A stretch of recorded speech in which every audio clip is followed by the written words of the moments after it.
What is up, everybody? RLTK podcast. Jordan here, kicking it with my boy Chris. As usual, Chris, what is good? You know what, bro? I'm happy right now. Yeah, And I think we know why. that's right. Because them Cowboys, baby. Cowboys are 4-2, baby. That's Let's what I'm go. talking Hey, we don't want to hear about that 49ers loss though. We're not trying to talk about that. about. All the No Arizona interest. ones either. We don't want to We hear have that no. either. Yeah, I don't want to hear about that. That's probably worse, actually. I actually forgot about that. Like I disassociated that. Yeah. You know what I'm saying? Yeah. Yeah. Well, let me ask you this. Did this restore some hope about Dak for you? Nah. He scored a touchdown. Ran it in. Nah, I'm good, bro. All right. Well, It is what it is. I got a little bit of hope in him, man. I think he's gonna I'm pull good. it through. Hold that hope for both of us, bro. That's all I'm saying, bro. I don't have it. You know what I'm saying? Yeah. I'm gonna Fair enjoy the enough. NFL season though. I'm gonna enjoy it for sure. Oh yeah. Facts. It's been good. All right, bro. Well, what are we getting into today? Oh man. I think this is gonna be a fun one actually. I think it's gonna Okay. be a fun one. It's a topic that's blowing up right now on social media. We're gonna talk about relationships. Uh-oh. Yeah. I And wish I not had a sound just effect right there. I know, You know what right? I'm saying? The dun dun dun. That's But I think exactly what I was thinking, bro. Literally, that's what was in my brain. That's crazy. we're gonna bring soundboards to the podcast now. Yeah, we got to make it happen. But yeah, and not just romantic relationships either. Just like we wanna talk about the whole idea of relationships, like this thing that we desire to have, this thing that we want to be in community, marriages, boyfriend, girlfriend, whatever. Like it's this desire, friendship, right? We want to have sex, basically. Yep, pretty much. And then Yeah, like that. or just not to be this desire to not be lonely. I think a That's lot of good. people, I think a lot of people feel lonely. Even though they may have a house full of people, for some Facts. reason they still feel lonely. They still feel Mm-hmm. like they're not understood. They feel like they're not Mm-hmm. interested in, or they don't think that people are interested in them. Like this longing for connection, intimacy, right? I think Yeah. this is very important to talk about.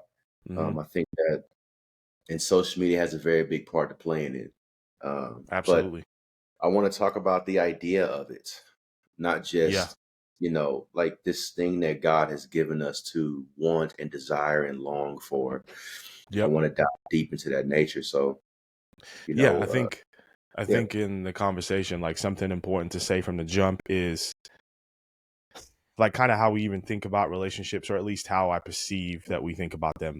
And obviously, Mhm. those of you that are listening, let us know your comments on this. Like we always love to dialogue with you guys. So when I think Absolutely. about relationships, as it pertains to Gen Z as well, like young people, how they're engaging in them, the things that I'm seeing them do, Yeah. there are ways that we've historically engaged in relationships, and then like there are ways that we do it today. I think the central reason today for engaging in relationships is like romanticism, right? Or it's Mhm. like at least one of the central reasons, like, and I would argue it's probably the biggest one. Mhm. And obviously I'm talking more specifically about romantic relationships, but I think it can bleed into friendships too. But I think also something that happens is like we have to admit that the reason why we get into relationships with people is usually because we're attracted to them in some way, shape, or form, whether that be friendship wise or like romantically, right? There's something about them that's attractive to us, and that's why we engage them, and then we build a Mhm. relationship off of that, right? I Yeah. think in the romantic sense, most certainly, you engage somebody because they're sexually attractive to you or whatever, Yeah. or maybe if you're in the the religious space, whether it be Christian or otherwise, they might be like a pious individual. But Mhm. I still think there's going to be a reality of like if that person like isn't physically attractive to you, then like you're probably not going to engage with them, at least romantically anyways. You might engage with them in a friendship, right? Mhm. And so I think the problem is like the means has become the end, right? So like Mhm. in the romantic sense, like what we're after is like our sexual fulfillment. And so like we see people that we think might be able to sexually fulfill us, and then that's where the relationship stays, right? It just becomes all about sexual fulfillment. Then you throw in empiricism and the idea that like we're driven by our emotions, postmodernism, individualism, and it just Yeah. becomes about like how much can I take, right? Yeah. And obviously now we see whole economies have been built off of you know, basically, sexual desire, obviously Yeah. with the corn industry, as they say, because we're Yep. going to put this on YouTube, so you got to use Yep. the other words, right? And then Yep. we've got OF, right, which is like Yep. now these workers are essentially individualized and like taking Mhm. advantage of or capitalizing on like a bunch of dudes who want that type of fulfillment, and maybe you're not getting it like in the world, so to speak, like Yeah. physically, and so they'll go Mhm. get it digitally and pay Yeah. for it.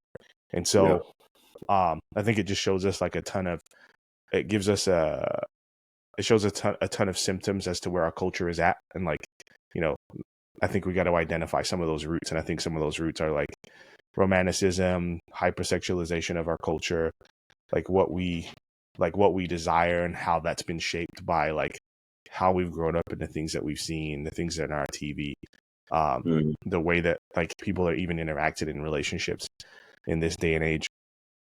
Like as I engage with young people, like the consistent themes I'm hearing is just like selfishness and like real like only real concern for self and what you want and how you get it, and if you're not getting exactly what you want, then kind of bouncing out of the relationship and not be Mhm. really being willing to like see things through or Yeah. go through hardships with people, different things of that nature. It's like so fascinating. um Yeah. like maybe one partner's having a mental health struggle and the other partner says, I can't deal with the fact that you're having a mental health struggle, and then they bounce. You Mhm. know what I'm saying? It's just, Mhm. it's so interesting, right, to kind Mhm. of see these things play itself out. So anyways, yeah, I think as we start that conversation, it's important to say like I think those are some of the things that are guiding the way that we're thinking about relationships in 2023. Yeah. Yeah. No, I agree with you. I think that I think one thing that pointed out to me when you was talking, it was the idea of attraction, right? I think like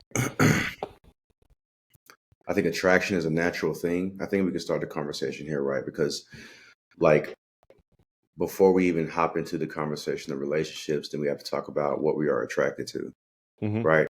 As humans, as And then how people. those appetites even developed, how they shaped. Yeah, exactly, exactly. What would and to really make a distinction between what is a natural attraction versus what Mm. is an influence throughout culture and social media, things of that nature. Because I mean, when you look at when you get on social media, you look at the IG models when you're on Hmm. OF, when you're on Corn, right? It's like some of these things are natural, right? It's not in the sense of like some what's the word?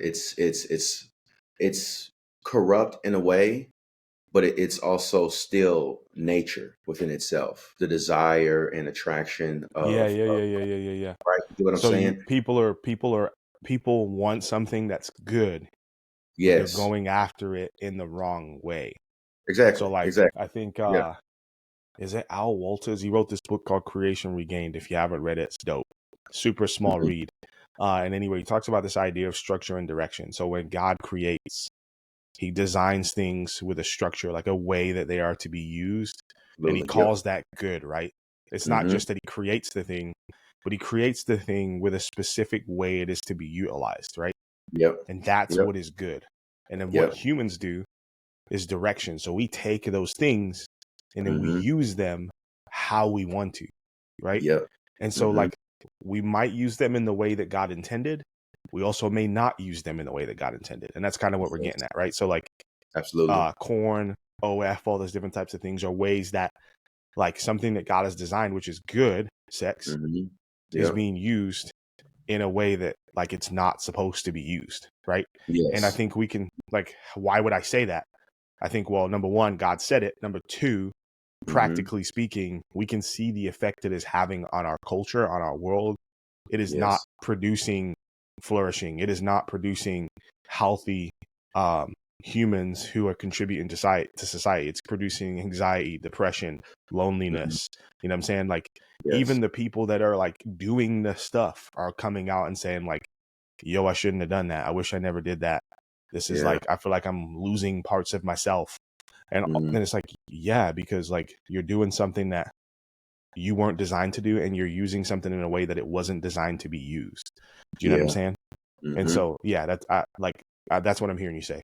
Yeah. Oh, yeah. And you're absolutely on point. And I wanted to add to what you were saying is that now, what I think when God says it is good, I what I hear is it is complete, right? It Mm, doesn't need any more add-ons. It doesn't need any more ideas. It is good. It's set. It is created. It is placed in its position, and it doesn't need to move anywhere else. It mm, is good. It's set. It's complete.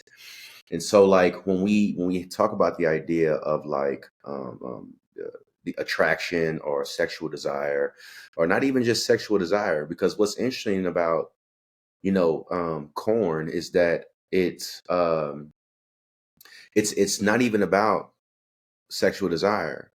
It's about internal fulfillment of being acknowledged, seen, of yep. being with somebody, right? So it's Hmm. it's this it's the goodness of God, which brings up, okay, focus, Chris. It's the goodness of God that He has put in us, Hmm. right? His attributes, which we are in a way corrupting in the sense of trying to pursue this fulfillment outside of Him. Hmm. You get what I'm saying? Yep. And so Absolutely. it's like it goes beyond the desire of physical, and it seeps into the desire of internal fulfillment. And I Yep. think like when it comes to, and that's I think ultimately what we're attracted to Hmm. is how someone makes us internally feel.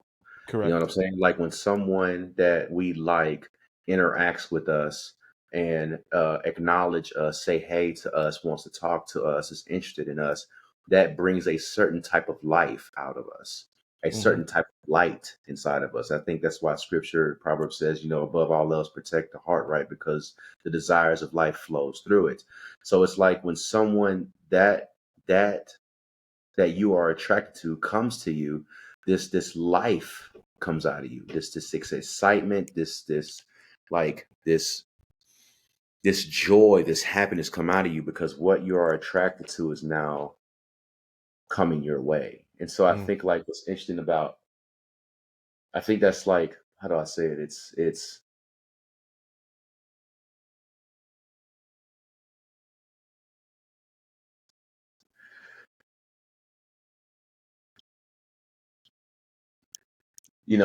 to be desired by something is a great motivator in life. It's Mm. a great motivator in life. And when you don't have that in your life, it's very hard to have any type of motivation in your life. And I Mm. think that that ties a very big thing in Yep. relationships. Yeah. Yeah. You Yeah. know, Yeah. Yeah. Yeah. Yeah. like I No, think that's a that's one good of the point, big bro. I think that's one of the big things about relationships is like we desire someone to want us and to desire Yes. us.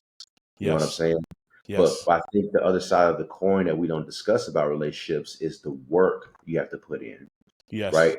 Right. And Yes. so it's more than just having someone that you're attracted to. It's more than just someone that is appealing to you and showing you interest. Hmm. It's what is the work that you are willing to put in this relationship, Hmm. right? Because I think that's one side that we don't really discuss is like relationships take so much work, and not just romantically, but even business wise, friendship wise, any type of relationship, it Hmm. takes work with Yep. to see it flourish and be successful. That Yeah. you know. So I do. And I want to go back to what you said just a second ago about this idea of wanting to be wanted. Like, Mm, so, like in the mental health world, like one of the modalities that like I'm really fond of is called restoration therapy. Shout out to mm, Dr. Hargraves at Fuller. He came up with it, but um, it talks about this idea of like love and trust and those being essential in the family of origin in order to develop you in a healthy way. And like mhm, love is this idea that you're uniquely worthy and valued and special, and that's supposed mhm, to be like spoken into you by your family of origin. and like it Mm. has implications for how you're going to function in future intimate relationships and just relationships in general if that's actually missing. And like everybody has violations of love and trust. Like everybody comes from a family where like you weren't sure you could trust people, you weren't sure you were loved at times because, you know, we're broken, and, you know, parents make mistakes, Yeah. say things they shouldn't say, do things they shouldn't do. And obviously that's on a spectrum too, because obviously there are people who do like outrageous, horrific things, and then Yeah. there are people who like did the best they could, raised their kids really well, and just there were a couple Yes. of moments, right? Yeah. And so, but like it speaks to that idea, like I think we are looking for that. Like we're looking for someone to like love us for who we truly are, right? Good, Yeah. bad, and ugly. Um, like to see all of that and still choose us and still want to be with us and still be in relationship with us. And I Mm. think if you're in a relationship with somebody for long enough, like anybody who's been married for any period of time has probably gotten to the point with their partner where they see the ugliness of their partner and the partner sees the ugliness of them. And then they have to make this decision to keep going and to truly Yeah. like enter into like a loving relationship with each other, fully knowing as much Yeah. as they possibly can at that moment, that other person. Right. Yeah. And so, yeah, I think like what you're speaking to there is essential. Um, but I think it's interesting because as I think about like all of this stuff, and then I think about like young people today and like the relationships they're getting into, and like I think about the amount of confusion there is for them, like in the context of those relationships, like how to even go about engaging them, like how do you talk to somebody, how do you let somebody know that you like them, um, you know, like how do you go about building a relationship with them, how long Mm. do you like talk for, how long do you date for, when do you make it official, like all of it, like as I hear them talk about it, it just sounds so confusing, bro. Like, and it's on both sides too, like Yeah. the girl's just as confused as the guy, but like no one's actually really talking to each other about like the confusion, because like you don't want to be the one to get rejected, right? Yeah. Or you don't want to be the one to like get publicly shamed, because we know that's happening a lot too, right? Yeah. Like, you Yeah. know, a guy, like I can't tell you how many dudes are like afraid to talk to girls, right? Because they're Mhm. like, yo, what if I talk to this girl, she thinks I'm a creep, and then she like outs me on social, you know what I'm saying? Yeah. And so yeah, it's just it's such a fascinating place that we find ourselves at in culture right now, in terms Mm. of like how to even like operate in the context of relationships. And it seems like, you know, um sexual encounters and engaging in that way is like the norm, Mm-hmm. and then like maybe a relationship will come out of it later, possibly, maybe not. Yeah. Mm-hmm. Which I get, because like, you know, full transparency, when I was a teenager I was doing the same thing, you know what I'm saying? Yeah. And once again, it was because I was looking for affirmation, I was looking for fulfillment in those encounters, right? I was looking for Yeah. those encounters to tell me that I was enough, that I was what I wanted, or what I thought I was, or what I wanted to be. Yeah. And so that's why I would go like looking for those encounters, right? But what I realized in hindsight is like all I was interested in was taking from others to try and feel this like void of loneliness and pain that I felt Mm. because of, you know, what I came from and the things that I'd experienced and the failed Yeah. relationships I'd already had at that point in time, and just things that had happened in the context of my family, and that sense of Mm. like lostness that you feel about who you are and where you're going and what you're even here for. And so Mm. I think that's tied into, you know, if I could project for a moment, I think that's tied into, generally speaking, what a lot of what young people are experiencing, compounded by the complexity of social media, and that complexity is added to the confusion of what it actually means to be in a relationship with one another. And then we get to the political complexities of power structures and postmodernism and um, you know, gender roles, Mm. and then, you know, feminism. So like all these things are like layers of complexity added to what it means to even be in a relationship with another person, what that Yeah. looks like, where that's heading, why it's heading there, all that stuff. And so like I think that like has to produce anxiety, has to produce depression, right? Like Mm. traumatic experiences happening in the context of those relationships, and I don't throw that word around lightly. Um, Yeah. and so like I think as people who care about young people, pastors, parents, teachers, coaches, like we have to recognize that like the world that they're moving into when it comes to relationships looks markedly different than the world that the waters that we were swimming in. And it's because like it has become complex, like to the nth power. You know what I'm saying? Yeah, yeah. No, I agree with you. I think I think culture has changed for Gen Z. I think their world is different from ours, but I also think the principle is still the same. Like Yes. it's still the same in the sense of um, validation, acknowledgement, love, intimacy. Mm-hmm. Still want those things. Mm-hmm. It's right, and that's where I want to get at. Is like that's why I want to get at and understand Mm-hmm. because even as I'm out here um, doing what I need to do or doing or just out, I consider my own loneliness. I consider, like why do I feel lonely in a house full of people? Why do I desire these particular uh, things in people? Um, all this is not my own doing, right? Sometimes when I hear people talk about relationships, um, they talk as though they own it.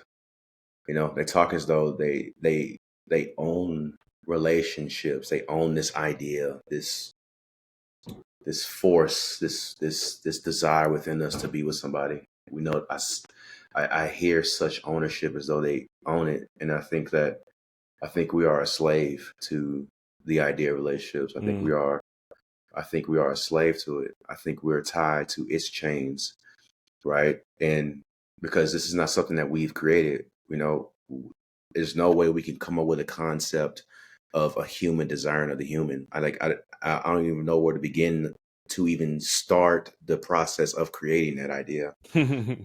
Like but it's been put in us. And so if it's put in us, then I need to beg the question then then what is this? What does this mean? And also what is it for? Like, why do I desire to marry a woman? Why do I desire to have friends, brothers? Like why do I want these things? Like why can't I just be by myself and enjoy my life? I can't, because if I try to be by myself, I'm just going to create friendships with my phone and or with That's good, flowers and bro. trees. Like That's good, I'm a bro. relation, like we're relational beings. We cannot live outside of relations. We can't do it. It's no way. You It's made like me this. think of, bro. You made me think Mhm. of Wilson on Castaway. You know what I'm saying? Like Yeah, he's out there yeah, by himself and yeah, he's turned yeah. this I think it was a volleyball or a netball, right? Yes, Into his friend, and yes, he would just have conversations with Wilson, bro. And like the exactly. saddest moment in the movie, bro, is when Wilson like Yep. floats off in the ocean, bro. Bro, that hurt God, my soul, bro. You know yes, what I'm saying? bro. Because the dude was Yeah, alone. You know what I'm saying? It's so yeah, true, bro. We will literally make true. up relationships. It's true. That's so Yeah, true. That's and such a good point. yeah, man. And I think I think that's I don't know what it goes to in the psychological place. What does that actually mean with the brain psychologically? Like you have to have a connection with something. Like that's I think that's what relationship is, like a connection, intimacy, oneness. But there's there's a moral implication to this as well, because Hmm. you just can't desire relationships. You have to understand what it means, right? What so like Mm-hmm. the scripture talks about bearing one another's burdens. The scripture talks about like ironing sharpens iron, right? It's like when you're in is relationship also has a duty, right? If it's not something that we have made, it is a gift. Relationship is a gift. It is a gift and a grace from God that we are even able to have interactions with another human being. Like that is a graceful gift. We should Yep. be thankful for that, right? And also understand evilness is tied into this idea. We don't live in the separation of sin. We're not there yet. right? And so we have to find the truth, the balance in the midst of healthiness and toxicity, right? So we have to find that balance within that thing, because every relationship will have a level of toxicity in it. And every season, every few seasons, you will have healthiness within it. So there's Mm. always going to be a back and forth in it. There will never be a smooth line down the road. It will always be bumps.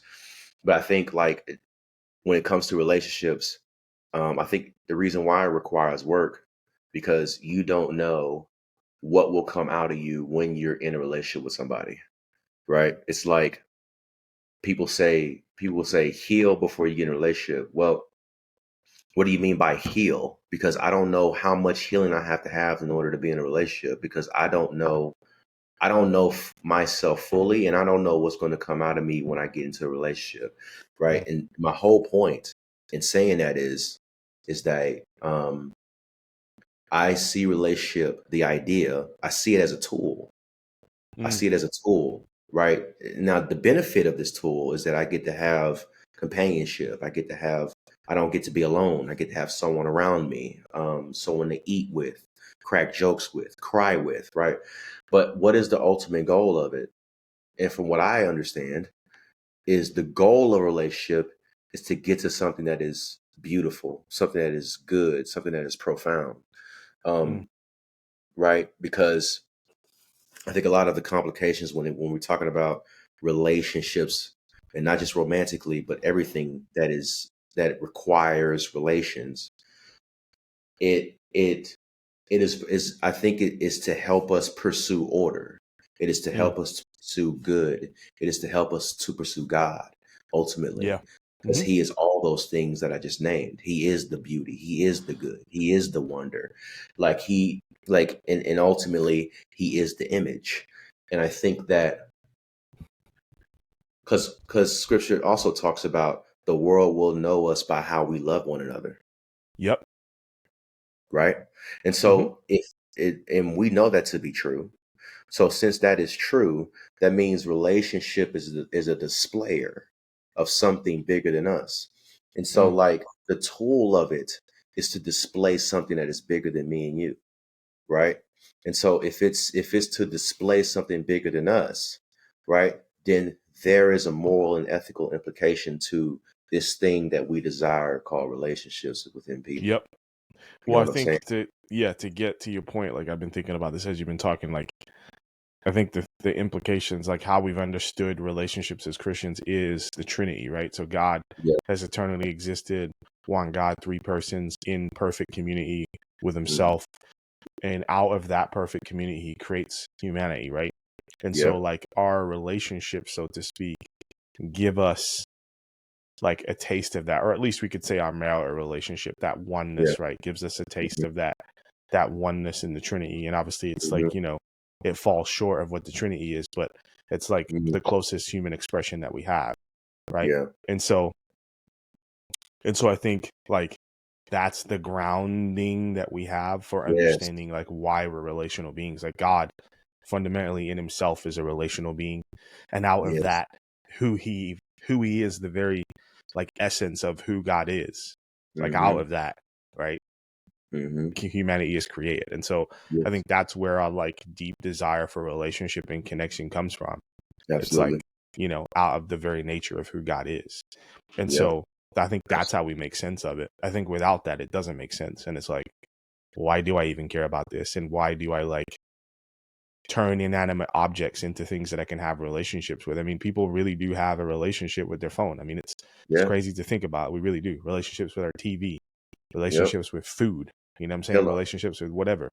Yeah. People have relationships with their favorite OF star just to keep it a Yep. stack, you know what I'm saying? Or their Yep. favorite corn star or whatever. Like people are like seriously committed to those relationships. Like I saw a post on social a couple weeks ago, and I think this dude like tattooed his favorite OF model on his arm, and she gave Mhm. him a free subscription for life for doing it. Mhm. So basically, he branded himself with her name, and Yeah. so she was like, "All right, you get free subscription for life."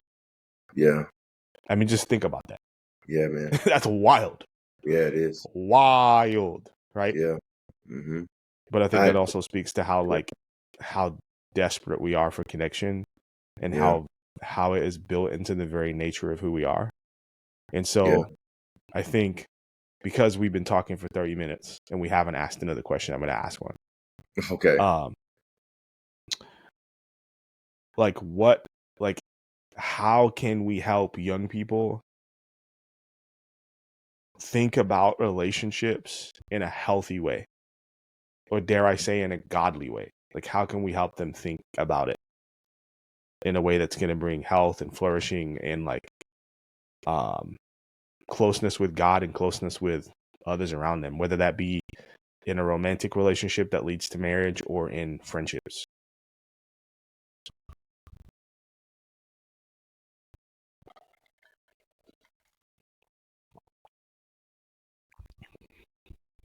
I can answer my own question, by the way, Okay, I know. Yeah. I think I or at think the least I first think I can answer it. I think the first thing that comes to my mind is understanding what is intrinsically valuable. I think that's the first thing that comes Yes. to my mind. Um, when you was talking about the fan with the OF, um, it's very I can't judge that because I can't judge that. Um, it's we have a very distorted, corrupt attitude towards the attributes of God. Mm, Um, I think we need to do a better understanding of the attributes that God has placed on us as humans, and and like it or not, the attributes that men have that women don't, the attributes that women have that men don't, and uh-oh.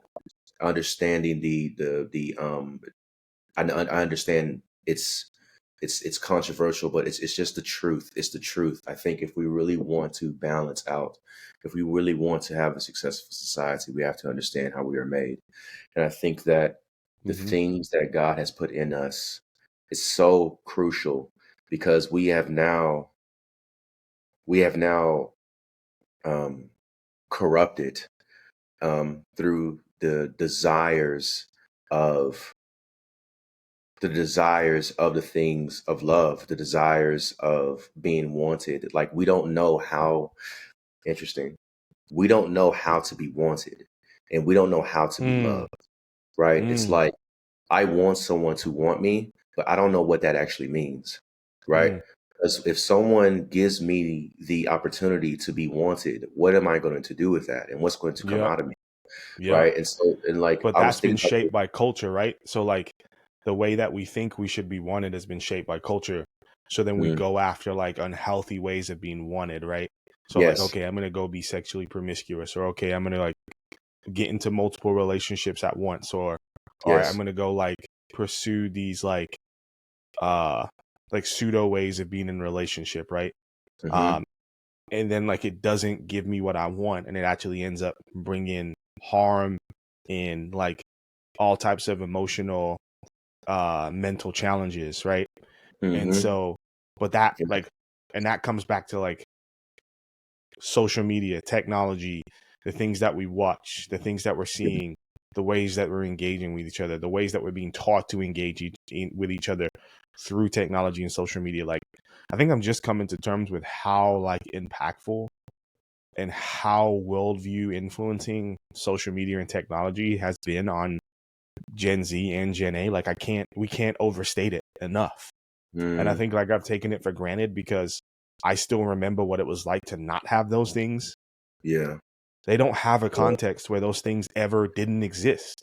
yeah, it's And I true. think about like, That's bro, true. I think about how influential those things are on me even now. And I'm like, yo, imagine if in my most formative years, I wasn't outside climbing trees and like running through the neighborhood, getting into fights and Yeah, like stealing stuff and, yeah, playing knock door run and all this. Like, imagine if I wasn't doing that and I was sitting in my house on my iPad or on my phone or on my Xbox talking to my friends and playing video games or watching YouTube videos. How yeah, different would I be? yeah, You know what I'm saying? yeah, That's Gen Z. That's Gen A, bro. You know what I'm yeah, saying? And so Mhm. like this stuff has shaped them in ways that we cannot even begin to understand. You know what I'm saying? That's true. It's true. I think it I think it bears a lot on their mind, and I think it shifts their minds in a way that they perceive this country and corporations and communities and identity. I think they see it differently.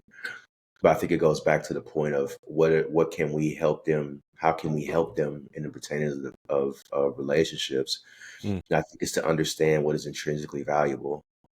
mm, Again, um, um, the idea that I don't know how to be wanted, but I want to be wanted, yeah. right?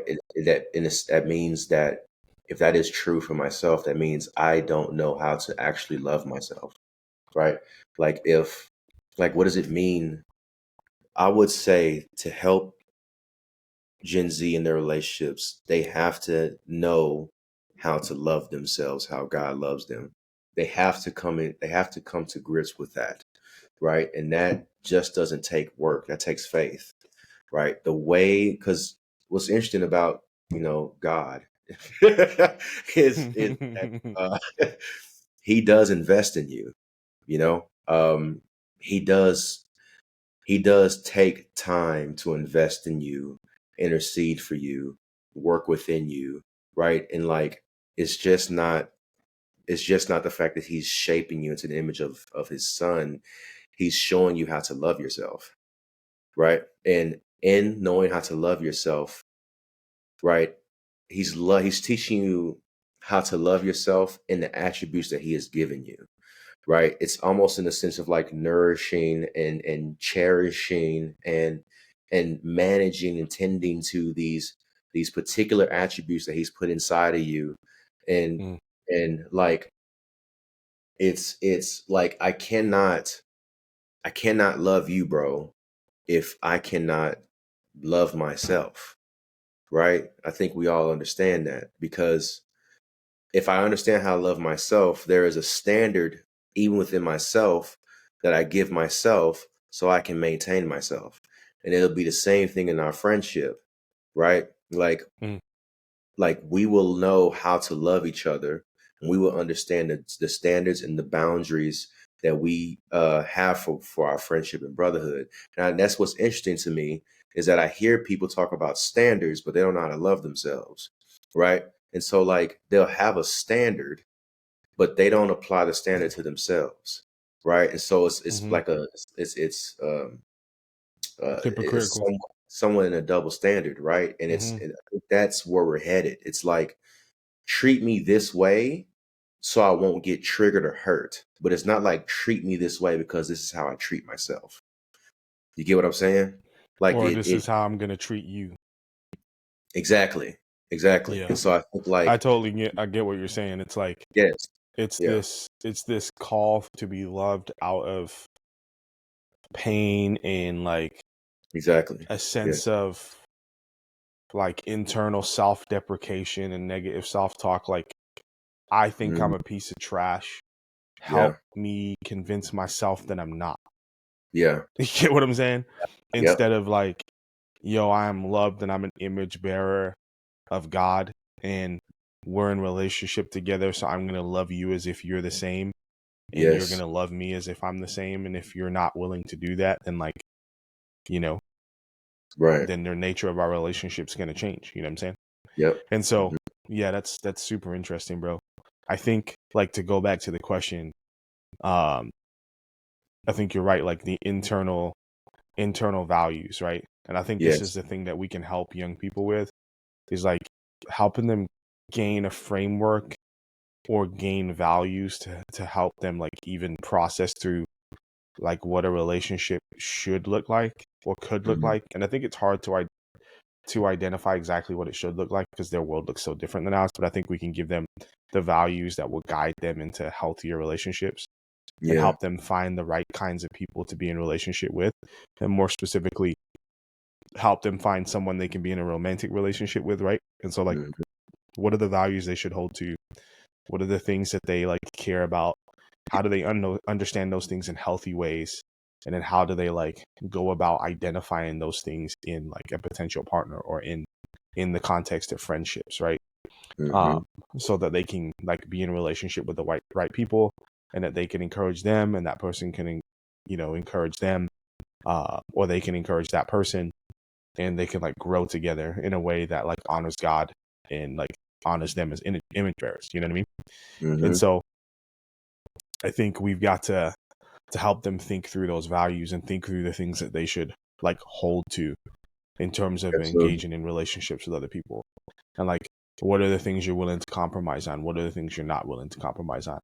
And kind of like understanding that. But then also understanding theological stuff too. Like, yo, like this is why you want to be in relationship. It's like the thing Yep. behind the thing. Like I think Yep. like young Mm-hmm. people feel a lot of things, but they don't understand why they feel them.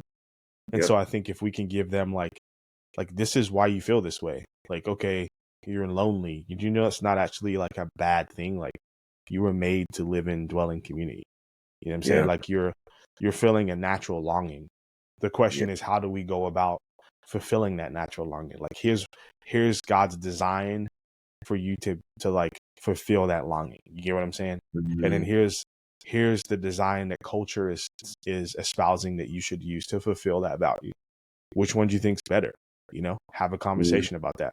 Okay, well, cool. Let's look at what's happening to people in culture who are engaging the way that culture says they should. Are they fulfilled? Are they less lonely? The answer is, Mm-hmm. it's like pretty self-evident what the answer to that question is. The answer Yeah. is no, they're not. Yeah. People are shipwrecking their lives left, right, and center. You know what I'm Yeah. saying? Um, I like that. and so like, what's the alternative? The godly way of doing it. And let's also lean into like where people have failed in that context. People in church get divorced all the time. You know what I'm saying? Mm-hmm. Like Yeah. we're not saying that if you do it this way, it's guaranteed that it's gonna work out. What we're saying is this is the best way to do it. Yeah. Do you get what I'm saying?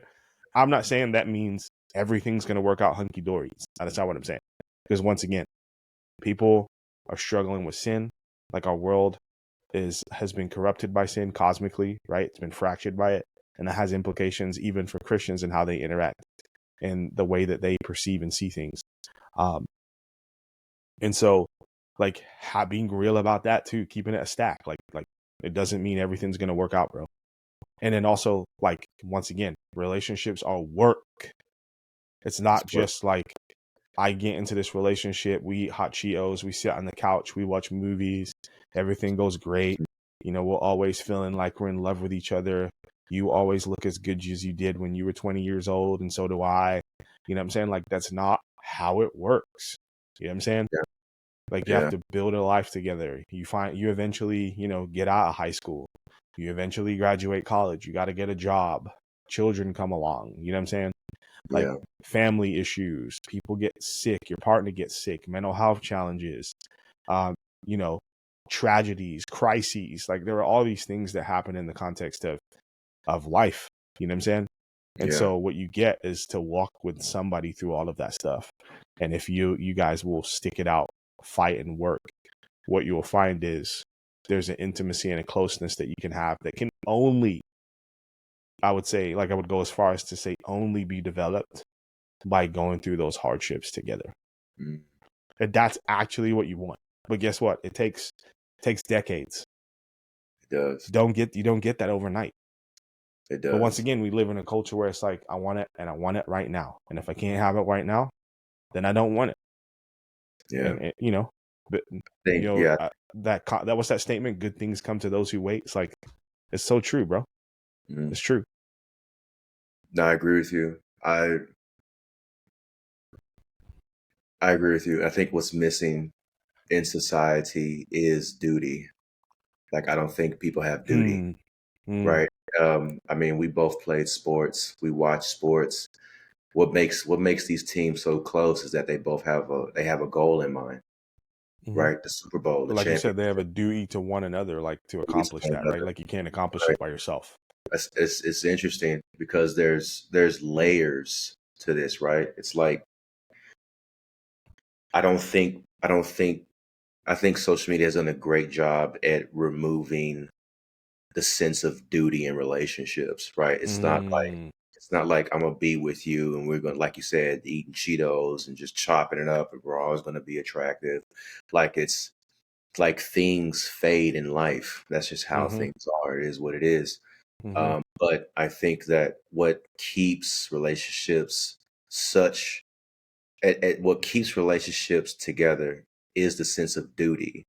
Now, the duty is like, I think it's like it's the pathway, but also I think the intimacy, the companionship, the having the conversations, that in itself is somewhat like managing the relationship, right?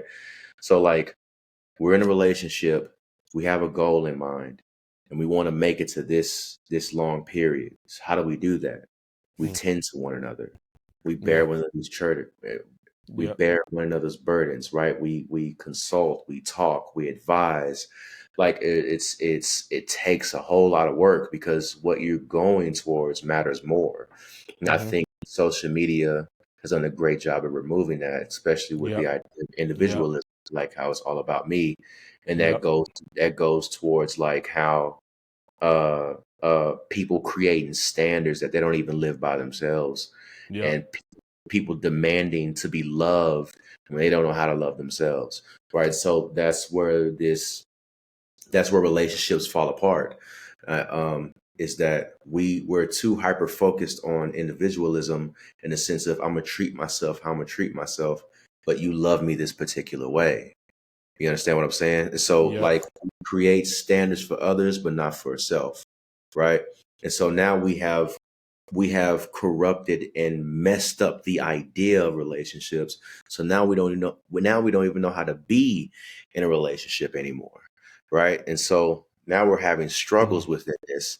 And Mm-hmm. so when we call people or when people are told to do certain things or they need to understand their position, it's like now you're oppressing me. Now, oh, you're toxic, Mm-hmm. or you actually don't care about me. No, actually, I do care about you. I want you to Yeah. be the best version of who God made you actually. Correct. You know what I'm saying? And Mm-hmm. so because I want to be the best version that God's made me. You Mm-hmm. know? And so in a way, relationship, again, I still see it as a tool. It is to help us to be in is to help us to be uh, better in the ways that God has made us and not how we think how we should be made. You know what I'm Yeah. saying? And Yeah. so, That's good. but it's relationships is a very interesting thing, man. But Yeah. I wanted to say this. I I would think. like to have a part two about this as well. I like to have a Yeah, we part. have to. I'm already thinking about Yeah, that. Like, yeah, we gotta keep absolutely. talking about this. But to like, I guess I think this would be a good place to kind of land the plane today. But yeah, definitely part two.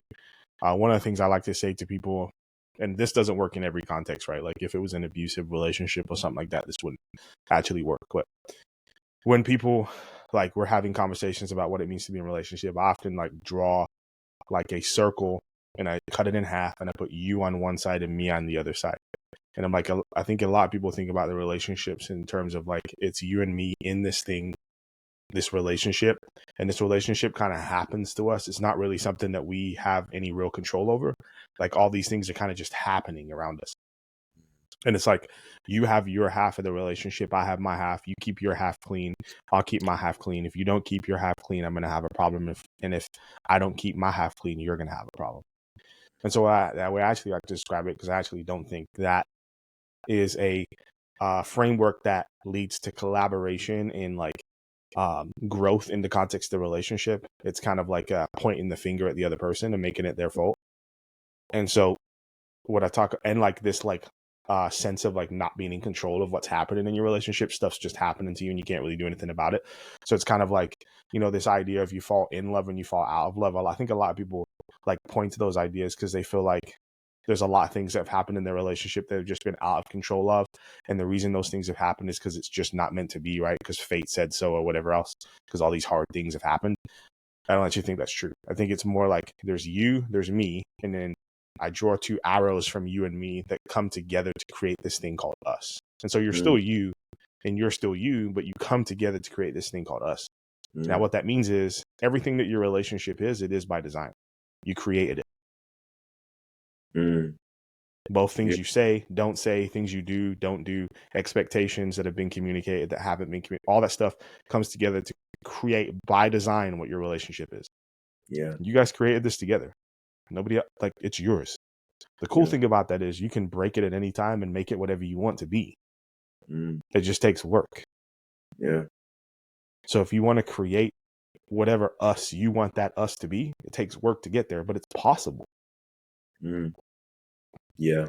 And you're much more in control of it than you think you are. Now, obviously, once again, if somebody's not interested in really creating that us,